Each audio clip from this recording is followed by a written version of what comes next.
అందరికీ మన ప్రభువును రక్షకుడైన యేసుక్రీస్తు వారి పేరిట ప్రేమపూర్వకమైనటువంటి వందనాలండి.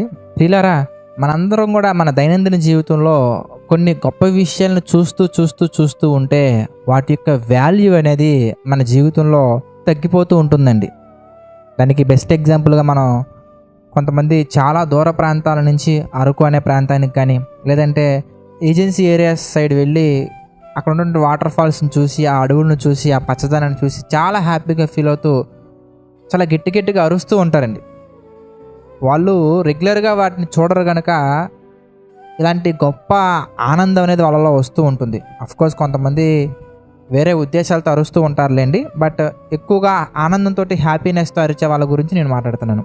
అంటే హ్యాపీనెస్గా ఫీల్ అవుతూ ఉంటారు, కళ్ళకి ఆనందంగా చాలా ప్రశాంతంగా ఫీల్ అవుతూ ఉంటారు. బట్ అక్కడే రెగ్యులర్గా ఉండేవాళ్ళు వాటిని నిరంతరం చూస్తూ ఉంటారు కనుక వీళ్ళేంట్రా ఇలా ఉన్నారు అని ఇలా వెళ్ళిన వాళ్ళని చూసి అనుకుంటూ ఉంటారు.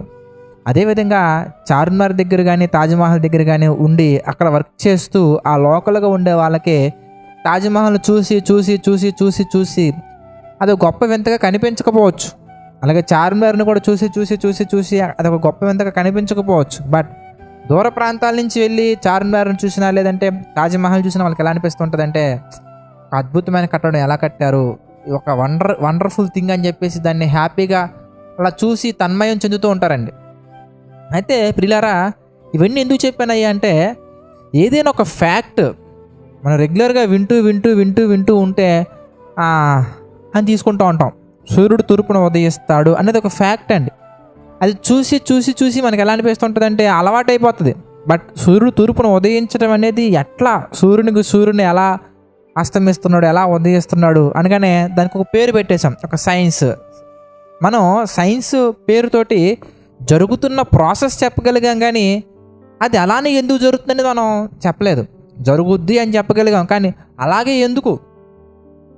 పశ్చిమం నుంచి తూర్పుకు అని చెప్తారు, తూర్పు నుంచి పశ్చిమకు అని చెప్తారు, దక్షిణం నుంచి ఉత్తరం అని చెప్తారు, ఉత్తరం నుంచి దక్షిణం అని చెప్తారు.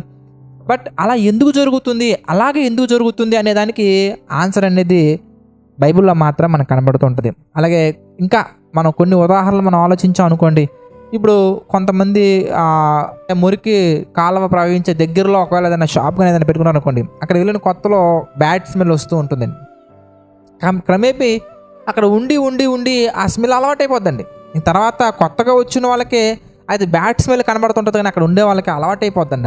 అలాగే ఇక్కడ కూడా ఏంటంటే, మనం లోకంలో ఉండి ఒక ఫ్యాక్ట్ని మనం వింటూ ఉండి దాని గురించి మనం మర్చిపోయాం. అది యేసుక్రీస్తు వారి రెండవ రాకడ. చాలా భయంకరమైనటువంటి దినం అండి అది. ఎవరికి అంటే, దేవుని యొక్క చిత్త ప్రకారంగా నడుచుకోకుండా ఉన్న వాళ్ళకి. చాలామందికి ఆనందకరమైనటువంటి విషయం అండి, ఎవరికి? దేవుని యొక్క చిత్త ప్రకారంగా నడుచుకునే వారికి. చాలామంది ఒక భ్రమలోకి వెళ్ళిపోతూ ఉన్నారు. ఏంటికి?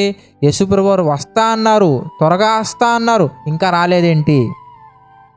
ఇంకొంతమంది అయితే మరి వారి నోరు అదుపులో లేకుండా ఎలా మాట్లాడుతూ ఉంటారంటే, యేసుక్రీస్తు వారు రెండవ రాకడ ఫెయిల్ అయిపోయింది అంటూ ఉంటారు. అదేమన్నా ఎగ్జామ్ ఫెయిల్ అవడానికి? అది ఎగ్జామ్ అంటే ఫెయిల్ అవడానికి కాదు ప్రియులారా.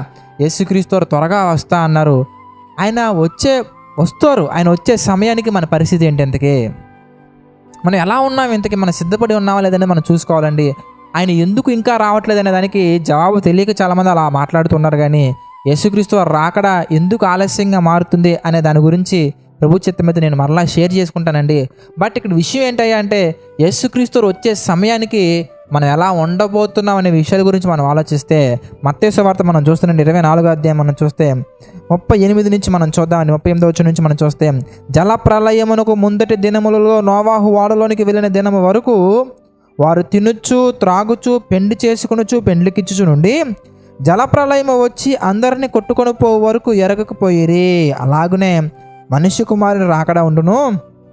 యేసుక్రీస్తు వచ్చే సమయానికి ప్రియులారా, ఆ కాలమున ఇద్దరు పొలములో ఉందురు, ఒకడు తీసుకొనిపోబడును, ఒకడు విడిచిపెట్టబడును. ఇద్దరు స్త్రీలు తిరగలి విసురుచుందురు, ఒకటి తీసుకొనిపోబడును, ఒకటి విడిచిపెట్టబడును. కావున ఏ దినమున మీ ప్రభువు వచ్చునో మీకు తెలియదు గనక మెలకువగా ఉండమని దేవుడు చెప్పారండి. హెచ్చరించే సేవకులు హెచ్చరిస్తూనే ఉన్నారు. ఆయన రాకడ గురించి తెలియజేసే సేవకులు తెలియజేస్తూనే ఉన్నారు, హెచ్చరిస్తున్నారు, ఖండిస్తున్నారు, గద్దిస్తున్నారు, వాక్యానుసారంగా బుద్ధి చెప్తున్నారు. అయినా కానీ మనలో మార్పు రాకుండా మనం ఎలా ఉండిపోతున్నామంటే ప్రియులారా, మన జీవితం మనదే. మన టార్గెట్స్ మనవే, మన లక్ష్యాలు మనవే, మన పనులు మనవే. అందరూ సొంత కార్యములనే చూచుకొనుచున్నారు కానీ యేసుక్రీస్తు కార్యముల గురించి ఆలోచించట్లేదు అసలు. ఫస్ట్ ఒక్కసారి మనం మనసు పెట్టి ఆలోచిస్తే, ఇదిగో ఈ ప్రసంగం నేను చెబుతూ ఉన్నా, ఇదే సమయానికి యేసుక్రీస్తు వారు వస్తే నా పరిస్థితి ఏంటి? వింటున్నారు మీరు, మీ పరిస్థితి ఏంటి? మేబీ చెబుతున్న నేను వెళ్ళకపోవచ్చు, వింటున్న మీరు వెళ్ళొచ్చు. ఎందుకంటే ఎంత వాక్యం చెప్పినంత మాత్రాన, ఎన్ని సేవా కార్యక్రమాలు చేసినంత మాత్రాన, ఎంత గొప్పగా అనేక మందికి బాప్తిసాలు ఇచ్చినంత మాత్రాన నా జీవితం కనుక పరిశుద్ధంగా నేను ఉంచుకోకపోతే తప్పకుండా నేను నరకానికి వెళ్ళే అవకాశాలు ఉన్నాయి. అలాగే ఎన్ని వీడియోస్ మీరు చూసినా, ఎంత బైబిల్ స్టడీలో మీరు జాయిన్ అయినా, ఎంతమందిని జాయిన్ చేయించినా, ఎంతమందికి మీరు దేవుని యొక్క వాక్యాన్ని బహుగా హెచ్చరించినా, మీ జీవితాలు కనుక పరిశుద్ధంగా లేకపోతే పరలోకానికి వెళ్ళే అవకాశాలు లేవు.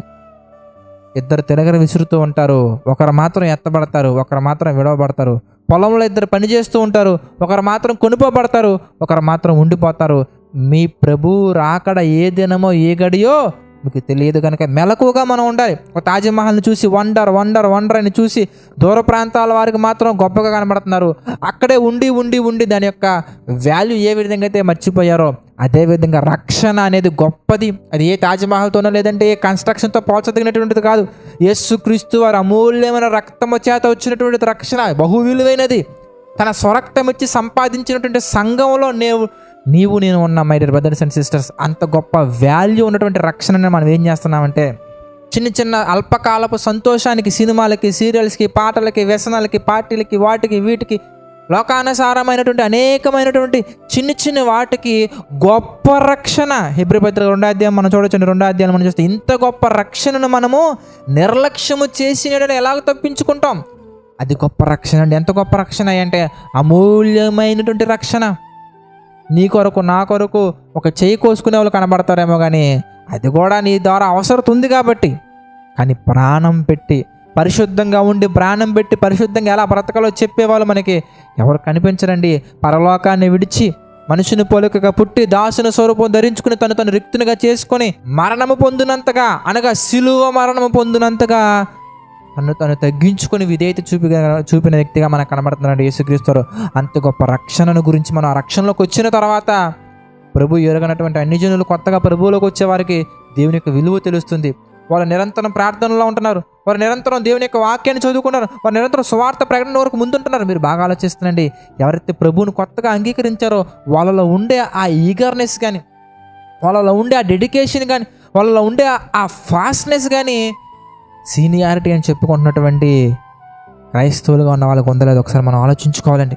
ఎందుకంటే ప్రియులారా, ఇలా మాట్లాడుతుంటే కొంతమంది ఎలా ఆలోచిస్తున్నారంటే దేవుడు క్రియలను బట్టి కాదయ్యా కృపను బట్టి అంటున్నారండి. కరెక్టే, మన క్రియలను బట్టి దేవుడు మనల్ని అంగీకరించలేదు, మన క్రియలను బట్టి దేవుడు మనల్ని ఎన్నుకొనలేదు.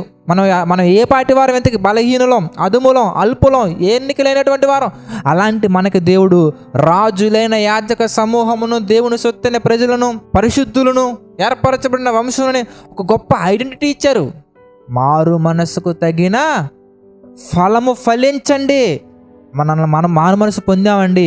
మారు మనసు పొందడానికి మనం గొప్ప వాళ్ళమని దేవుడు మనల్ని ఎన్నుకోలేదండి, మనల్ని ఎన్నుకున్నారండి. ఎన్నుకున్నాక మనం ఆ మారు మనసుకు తగిన ఫలము మనం ఫలించాలి. మనలో వెళ్ళే కొద్ది ఏమైపోయిద్ది అంటే దేవుని యొక్క వాల్యూ మనం తగ్గించుకుంటూ వెళ్తున్నామండి. అందులో భాగంగా కొంతమంది ప్రార్థన చేసుకోవడానికి కూడా ఆ పనులు ఈ పనులు అని చెప్తూ ఉంటారండి. మందిరానికి రావడానికి ఆ పనులు ఈ పనులు అని చెప్తుంటారండి. సువార్త ప్రకటనకి ఈ పనులు ఆ పనులు అని చెప్తుంటారండి. అదే ఒక్కసారి నీ లైఫ్లోకి వెళ్ళి మెమరీస్లోకి ఒకసారి ఆలోచించు. బాప్తిస్మం తీసుకునే రోజు ఏం చెప్పావు దేవునికి? ఏమన్నా తీర్మానం చేసుకున్నావు దేవునికి? అప్పుడు దేవుడి పట్ల నీకున్న ప్రేమ కానీ, అప్పుడు దేవుడి పట్ల నీకున్న గౌరవం కానీ, అప్పుడు దేవుడి పట్ల నీకున్న విలువ కానీ ఏమైపోయాయి అంటే ఒక తాజ్మహల్ దగ్గర ఉండి ఉండి ఉండి ఉండి ఉండి ఏ విధంగా దాని వాల్యూ నీ హృదయంలో తీసేసుకున్నావో, ఒక మంచి పీస్ఫుల్ ప్లేస్లో ఉండి ఉండి ఉండి ఉండి నువ్వు దాని వాల్యూ ఏ విధంగా కోల్పోయావో, అదేవిధంగా దేవునికి గొప్ప రక్షణ పొందిన నీవు, రక్షణలకు వచ్చిన నీవు ఆ రక్షణ యొక్క విలువను పోగొట్టుకుంటున్నావు. కనుక ప్రియులారా, ఆ విధంగా మనం ఉండకుండా నిరంతరం కూడా యేసుక్రీస్తు రాకడ కొరకు మనం ఎదురు చూస్తూ మెల్లకువ కలిగి ఉండాలని మనస్ఫూర్తిగా కోరుకున్నాను. ప్రార్థన చేసుకుందామని ప్రార్థన. ప్రేమగల తండ్రి, దయగల దేవ, అనేకమైన విషయాలు మాకు తెలియజేసి మీ చిత్త ప్రకారం నడిపిస్తున్నందుకు కృతజ్ఞతాస్తుతులు చెల్లించుకుంటాం తండ్రి. మమ్మల్ని దీవించండి, ఆశీర్వదించండి, బలపరచండి తండ్రి. ఆర్థిక, ఆరోగ్య, మానసిక సమస్యలు కృంగిన ప్రతి ఒక్కరిని మీరు జ్ఞాపకం చేసుకుని ప్రతి ఒక్కరికి మీ కృప తోడుగా నడిపించండి తండ్రి. ప్రతి ఒక్కరిని దీవించండి, ఆశీర్వదించండి దేవ తండ్రి. ఏదేమైనా మీ కొరకు తండ్రి నమ్మకంగా బ్రతకాలని ఆలోచన ప్రతి ఒక్కరిలో కలిగేలా మీరు సహాయం చేయండి తండ్రి. తండ్రి నమ్మకంగా యథార్థంగా పరిచయం చేస్తున్న ప్రతి సేవకులను, వారి పరిచయను, వారి కుటుంబాలను మీరు దీవించండి, బలపరచండి, ఆశీర్వదించండి.